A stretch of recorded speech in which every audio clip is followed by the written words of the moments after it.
చర్మము ఊడొస్తుందంట.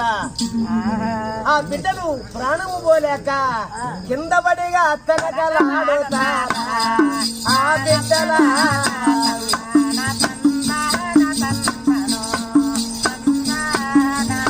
అమ్మ భూలక్ష్మి దేవమ్మ భూలక్ష్మి దేవా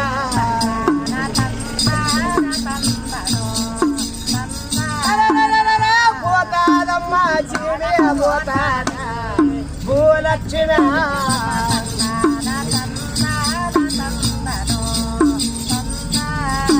జీవి పోతదమ్మా ప్రాణము పోతదే భూలక్ష్మి దేవని అమ్మ అమ్మ అమ్మ అంటారు 7 మంది నాగమ్మగా. ఆ తల్లిగా భూలక్ష్మి ప్రదేశంగా వెయ్యి మసిలా నీళ్ళుగా తెచ్చి బిడ్డలకిస్తే టెంకాయ పాలున్నట్టుగా ఉంటాయి, అవి సైజు నీళ్ళు ఉన్నట్టుగా ఉంటామంట. కింద పడిన బిడ్డలు నీళ్లు తాగేవరో కల్లా పైకి లేచినారు. చీడికాయలు, కొత్త సున్నము, జరడు బాలు, చెముడు బాలు అన్ని కలిపి అన్నమండి పడితే ఒక్క బిడ్డ కూడా సావలేదే. ఎట్టున్న బిడ్డలు వస్తూనే ఉన్నారు. పరమేశ్వర ఎట్టెట్టు సస్తారు. అప్పుడు ఓడి ఓడి పారిపారొచ్చి అమ్మా ఇరిగింటి ఇల్లమ్మ, పక్కింటి మల్లక్క, ఎదురింటి సుబ్బమ్మ, మరి పిల్ల ఒక్క బిడ్డ కూడా రావలేదమ్మా. ఈ రకంగా అన్నమండి పెట్టా కూడా కింద వల్ల పిల్లోడు పైకి లేచారని ఏం చేయాలా? అయిపోయా 6 నెలల టైం అయింది. రాజా వచ్చే టైం అయింది.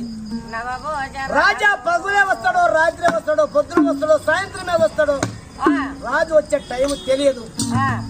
మరి ఇప్పుడు ఏం చేయాలి? ఈ బిడ్డలు కాదమ్మా, ఎక్కడ పంపించిన బిడ్డలకు ఒక పాము కొరకలేదు, ఒక తేలు కొరకలేదు, ఒక గాలి పిశాచి దెయ్యము దానవా ఏది పట్టలేదు.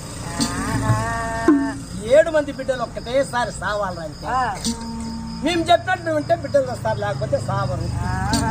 అదేమి ఈ పొద్దున వచ్చినాక బిడ్డలకు స్నానాలు చేసి పచ్చ భోజనము, నవ్వుగా పిండి పదార్థము, రావులనే భోజనముగా వడ్డించి పెట్టి బిడ్డలకు బాగా స్నానాలు చేసి నున్నగా నూగాయి చెడలు వేసి కొప్పులో సిగలో పూలుగా పెట్టి బిడ్డల్ని నమ్మించి ఒప్పించి మెప్పించి లాలించి వేడించి ఊరు బయట పాత్రల గడ్డలో మరి అక్కడ పాత్రలు ఉన్నాయి.